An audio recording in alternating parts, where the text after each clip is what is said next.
a subtle shift begins to appear in the way you move through the world. At first, it is almost imperceptible. Nothing dramatic changes on the surface. Your routines remain the same. You continue interacting, speaking, responding as you always have.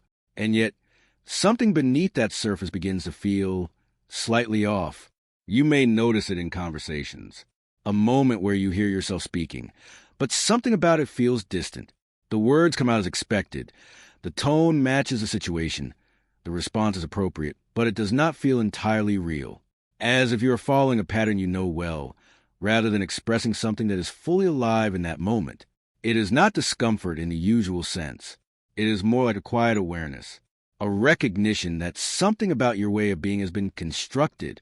This realization does not arrive all at once. It unfolds in fragments. A brief pause before responding, a sudden awareness of your tone, a sense that you are choosing words not because they feel true, but because they fit the situation. And once this awareness begins, it becomes difficult to ignore. You start noticing how often you adjust yourself, not in obvious ways, not dramatically, but subtly. You soften your opinion in certain conversations. You emphasize different parts of your personality depending on who you are with. You become more agreeable, more controlled, more measured, not because you consciously decide to, but because it's always been the way you function. And until now, it never felt like a question. It simply felt like you. But something changes when you begin to see it. You begin to sense that these adjustments are not entirely spontaneous. They follow patterns. They repeat across different situations. And the more you observe them, the more they begin to feel automatic, almost as if you have been playing a role, not in a deceptive way, not intentionally, but consistently. Consider a simple situation. You are in a group conversation. Someone shares an opinion. You respond. Your answer is thoughtful, balanced, appropriate. It fits the tone of the group. It avoids unnecessary conflict. It maintains a certain image of who you are. And in that moment, everything seems fine. But afterward, something lingers. A faint sense that your response was not entirely yours. Not false, but not fully true either. And that is where the shift begins to deepen, because you start asking a question that did not exist before. Was that actually me? This question does not come from doubt. It comes from awareness. And once it appears, it begins to follow you into other moments. At work, you notice how you present yourself differently depending on who is in the room. With authority, your tone changes. With peers, your posture shifts. With close friends, another version appears. Each one feels natural in the moment, but when you step back, you begin to see that they are not exactly the same. They are variations, adaptations, and the more you observe this, the harder it becomes to identify a single, stable version of yourself behind them. This can feel disorienting, because for most of your life, identity felt continuous. You believed there was a core you that remained consistent across situations, that your personality was something stable, something you could rely on. But now, that certainty begins to loosen. You start noticing how much of your behavior is shaped by context, how your reactions depend on the environment, how your expression shifts depending on what is expected, what is acceptable, what is safe. And this realization can create a quiet tension, not because something is wrong, but because something has become visible. You begin to see that what you once experienced as authenticity may have been, at least in part, adaptation. And this does not feel like a problem to solve. It feels like something to understand. There is also a subtle fatigue that can accompany this stage. Interactions that once felt effortless now require more attention, not because they are more difficult, but because you are more aware of them. You notice the small adjustments, the internal calculations, the way you shape your responses, and this awareness removes a certain kind of ease, not because you're less capable, but because you are less unconscious. Moments that used to pass without reflection now leave an impression. You may find yourself replaying conversations, not out of anxiety, but out of curiosity, observing how you responded, noticing where it felt aligned and where it felt slightly off. And over time, a pattern becomes clear. You were not simply expressing yourself. You were maintaining something, an image, a role, a way of being that had been built gradually, shaped by experiences, expectations, and a need to function within a social world. This realization does not immediately bring clarity. In fact, it often brings a kind of ambiguity, because once you see the role, you cannot fully return to it in the same way, but you also do not yet know what exists beyond it. And so, you find yourself in between, still interacting, still responding, but with a new layer of awareness that changes how everything feels. You may notice hesitation where there was once certainty, a pause before speaking, a moment of observation before reacting, as if something inside you is no longer fully aligned with the automatic patterns that used to define your behavior. This is not a breakdown. It is not a loss of identity.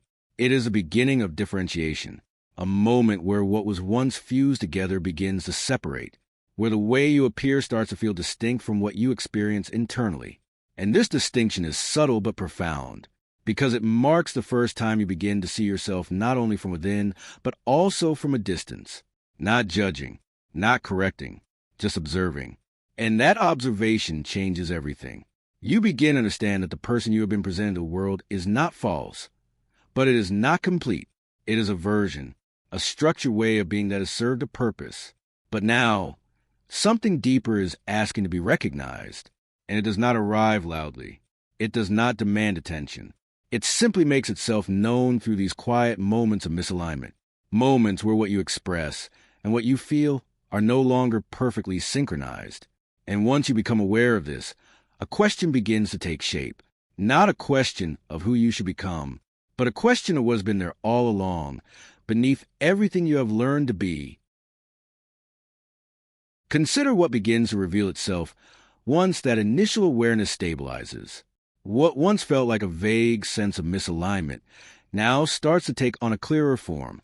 The patterns you noticed are no longer isolated moments. They begin to connect. You start to see that your behavior is not random. It follows a structure, and that structure has a name in Jungian psychology. Carl Jung called it the persona, not as something artificial in the superficial sense, but as a necessary psychological function. The persona is the interface between you and the world. It is how you become understandable to others. It is how you adapt to expectations, navigate social environments, and participate in collective life. Without it, communication would be chaotic. Without it, social integration would be nearly impossible. But Jung was very precise about one thing. The persona is not the self. It is not the totality of who you are. It is a partial expression shaped by adaptation. And this is where the complexity begins. Because a persona is built gradually, often without conscious awareness. From early life, you begin to notice which behaviors are accepted and which are rejected, which expressions are encouraged and which create tension, which parts of you fit and which do not. Over time, this creates a selective process. Certain traits are emphasized, others are minimized, some are hidden entirely. And through this process, a consistent identity begins to form. Not because it reflects your full nature, but because it allows you to function smoothly within a given environment. This is why the persona feels natural, because it has been reinforced repeatedly. It works. It produces predictable outcomes. It protects you from social friction. But at the same time, it creates a limitation, because what is excluded from the persona does not disappear. It becomes part of the unconscious. Jung referred to this as the shadow. Everything that does not fit the image you present becomes less visible, less expressed, less acknowledged, not because it is absent, but because it has been pushed outside the field of awareness. And this creates a psychological tension, a division between what is lived consciously and what remains unintegrated. Most of the time, this division is stable. You function through persona. The shadow remains in the background. There is no need to question the structure. But individuation changes this dynamic. As awareness increases, the boundary between conscious and unconscious begins to shift. You start noticing inconsistencies, reactions that do not fully align with your self-image, emotions that seem disproportionate, behaviors that feel automatic rather than chosen. These are not random disturbances. They are signals. Signals that the structure you've been identifying with is incomplete. And this is where the persona begins to lose its absolute authority, not because it stops functioning, but because it becomes visible as a structure rather than an identity. You begin to see that what you once experienced as who you are is, in part, a configuration, a set of responses shaped by adaptation, a pattern that has been repeated until it feels natural. But once you see the pattern, something changes. The automatic identification begins to weaken. You may still act in similar ways, but the sense of inevitability is gone. There is now a space between impulse and expression, a moment where you recognize that you are about to follow a familiar path. And in that moment, you are no longer fully inside the pattern. This is a critical shift in Jungian terms. It marks the differentiation between the ego and the persona. The ego, in this context, is the center of conscious awareness. It is the part of you that observes, reflects, and makes sense of experience. When the ego is fully identified with the persona, there is no distinction. The mask feels like the self. But when awareness increases, the ego begins to step back. It begins to observe the persona as something it uses, rather than something it is. This creates a new kind of perception. You start noticing how your behavior adapts in real time, how your tone changes depending on context, how certain expressions feel more rehearsed than spontaneous. And this observation does not come with immediate answers. It often brings uncertainty. Because once a persona is no longer fully convincing, a question emerges. If this is not entirely me, then what is? Jung did not answer this question by offering a fixed identity. Instead, he pointed toward the self. The self is not another role. It is not a new persona. It is not something you construct. It is the underlying totality of the psyche, the center that includes both conscious and unconscious aspects. But the self is not immediately accessible. It is obscured by layers of identification, adaptation, and defense. And the persona is one of those layers. This is why the collapse of identification with the persona feels disorienting, because it removes a structure without immediately replacing it. You are no longer fully aligned with the role you have been playing, but you have not yet stabilized a deeper sense of identity. This creates a transitional space, a space where old patterns are visible, but new ones are not yet formed. And within this space, tension naturally arises. You may feel less certain in social interactions, less inclined to respond automatically, more aware of the gap between what you feel and what you express. This is not dysfunction. It is differentiation in progress. Jung emphasized that individuation requires this tension, because without it, the unconscious remains unexamined, the persona remains dominant, and the deeper structure of the psyche remains hidden. But once the tension is present, something else becomes possible: integration, not by rejecting the persona, but by placing it in its proper role, as a function, as a tool, as something that serves communication, rather than defining identity. And this changes the entire orientation of your experience. You no longer try to perfect the mask. You begin to question it. You observe where it aligns with your internal reality and where it diverges. You become aware of what has been included and what has been excluded. And slowly, the relationship between these parts begins to shift, not through force, not through immediate change, but through sustained awareness, through seeing clearly what was previously automatic. And in Jungian psychology, this act of seeing is not passive. It is transformative, because what becomes conscious can no longer operate in the same unconscious way. The persona does not disappear, but it loses its invisibility. And in losing that invisibility, it loses its absolute control. What remains is something more complex, a psyche that is no longer unified around a single image, but is beginning to recognize its own depth. And this recognition, while unsettling at first, is the necessary foundation for what comes next. At a certain point, the focus begins to shift in a way that feels less analytical and more experiential. You are no longer only observing the patterns. You are beginning to live differently in relation to them, not in a dramatic or deliberate way, but in small, almost unnoticeable adjustments. There are moments where you feel the impulse to respond as you always have, and yet something holds you back, not out of hesitation, but out of awareness. You recognize the pattern before it fully unfolds. And in that recognition, there is space to respond differently, or sometimes space to not respond at all. This is where the process moves beyond understanding and into integration, because what was once automatic is now optional. You may notice this in situations that used to define your behavior. A conversation that would normally lead you to agree, even when you felt otherwise. A moment where you would adjust your tone to maintain a certain image. A reaction shaped more by expectation than by what you actually experience. And now, something changes.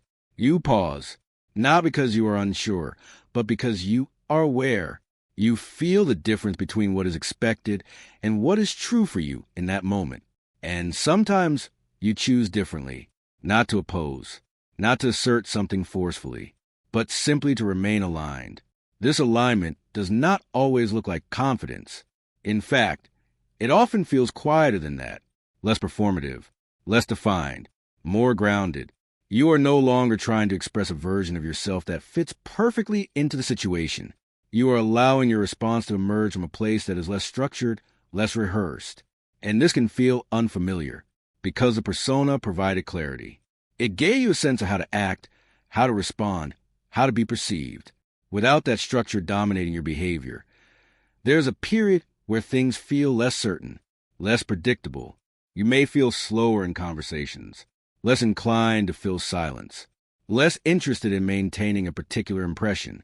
And this can create a subtle discomfort, not because something is wrong, but because something is no longer controlled in the same way. But over time, a different kind of stability begins to form, not based on consistency of behavior, but on consistency of awareness. You start to trust your perception more than your role. You rely less on predefined responses and more on what you actually observe in the moment. This is where the persona takes on a new function. It is no longer something you are inside of. It becomes something you use when necessary. You may still adapt. You may still adjust your tone, your language, your behavior. But the difference is fundamental. You are aware of it, and that awareness changes the nature of the action. It is no longer unconscious. It is intentional. This is what Jung meant when he described individuation as a process of becoming more whole, not by eliminating parts of the psyche, but by relating to them consciously. The persona is not rejected. It is integrated. It becomes flexible, transparent, responsive rather than automatic. And this creates a shift in how you experience relationships. You are less driven by the need to maintain an image, less concerned with how you are perceived in every moment, more attentive to what is actually happening between you and the other person. This can make interactions feel more real, but also more uncertain, because without the structure of the persona dominating the interaction, there is less predictability. You are not following a script. You are responding, and this requires a different kind of presence, one that is not based on control, but on attention. You may also notice that certain environments feel different. Situations where persona was heavily reinforced may now feel more exhausting, not because they have changed, but because you're less identified with the role required to navigate them. At the same time, other interactions may feel more natural, not because they are easier, but because they allow more space for authenticity. And gradually, a new orientation develops. You're no longer trying to perfect how you appear. You are paying attention to how you are. This shift may seem subtle, but it changes the entire structure of your experience, because your sense of identity is no longer anchored in a fixed image. It becomes fluid, contextual, alive. You can adapt without losing yourself. You can engage without becoming the role. You can express without rehearsing. And this does not mean that everything becomes clear or stable immediately. There are still moments of uncertainty, moments where old patterns reappear, moments where the persona takes over again. But your relationship with those moments has changed. You see them, and because you see them, they do not define you in the same way. This is where psychological maturity begins to take shape, not as a perfected identity, but as a flexible relationship with yourself. You are no longer confined to a single version. You are aware of the different ways you can be without needing to fix yourself into one of them. And this awareness creates a deeper kind of stability, not the stability of control, but the stability of presence. You are here, responding, observing, adjusting, without losing contact with what you experience internally. And this is what allows something else to emerge. Not a new mask, not a refined persona, but a more direct expression of the self. Something that is not constructed in the same way. Something that does not rely on constant adaptation to exist. It does not need to be performed. It simply appears in moments where there is no interference, where you are not trying to be anything in particular, where the gap between what you feel and what you express becomes smaller. And in those moments, there is a sense of coherence, not perfection, not certainty, but alignment. And that alignment does not come from building a better identity. It comes from loosening the structures that once defined you, allowing space for something deeper to take shape, something that was always present, but rarely given the opportunity to be seen. There's a point in this process where the question quietly changes. It is no longer about how you should present yourself. It is no longer about refining your behavior, improving your image, or becoming more consistent in how others perceive you. Instead, something simple begins to take its place. You start noticing when something feels aligned and when it does not, and that becomes enough. You do not need to immediately fix it. You do not need to correct every response. You simply see it, and in that seeing, something begins to reorganize itself naturally. Carl Jung did not describe individuation as the construction of a better personality. He described it as a process of becoming more aware of what is already there.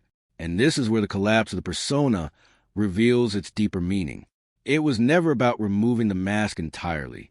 It was about no longer being defined by it, because the persona in itself is not the problem. It becomes a problem only when it is mistaken for the whole, when it replaces the deeper reality of who you are, when it becomes the only way you know how to exist. But once you begin to see it clearly, that confusion starts to dissolve. You still move through the world. You still speak, respond, adapt when necessary. But there is a difference. You are not lost in it. You are not trying to become the role. You are aware of the role. And that awareness changes experience entirely. You begin to feel less pressure to be consistent in a way that fits expectations. Less need to maintain a fixed image. Less attachment to how you are perceived in every moment. And in that space, something quieter begins to emerge, a sense of presence that does not depend on performance. You may notice that some interactions feel easier, even without trying. Others may feel less interesting, less engaging than before, not because you have withdrawn, but because you're no longer fully participating in the same patterns. And this can create a sense of distance at times. But it also creates clarity. You start to see where you are acting and where you are simply being. And over time, that distinction becomes more natural, more stable. You do not have to think about it constantly. You do not have to analyze every interaction. The awareness is simply there, in the background, guiding your attention, not controlling you, but informing you. This is where the process becomes less effortful, less about trying to change, more about allowing what is already visible to unfold without interference. And that shift is subtle but significant, because it moves you out of the idea that you need to become something else and into the realization that much of what you're looking for has been present all along, just covered, structured, shaped into forms that made sense at the time. And now, those forms are becoming more transparent, not disappearing, but no longer holding the same authority. And in that transparency, something else becomes possible, a way of being that is less defined by expectation and more connected to direct experience. Before we close, take a moment to consider something carefully. Think about a recent interaction, a conversation, a reaction, a situation where you noticed yourself responding. Did it feel automatic? Or was there a moment where you were aware of what you were doing as it happened? That moment matters, because that is where the shift begins. Not in changing everything at once, but in recognizing what is already happening. If this resonates with you, I invite you to do something simple. Share in the comments one moment where you notice yourself acting out of habit, and one moment where you felt genuinely aligned, not as a conclusion, but as an observation.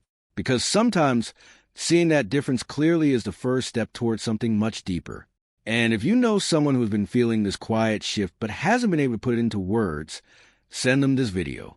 It might help them recognize something they've already started to see.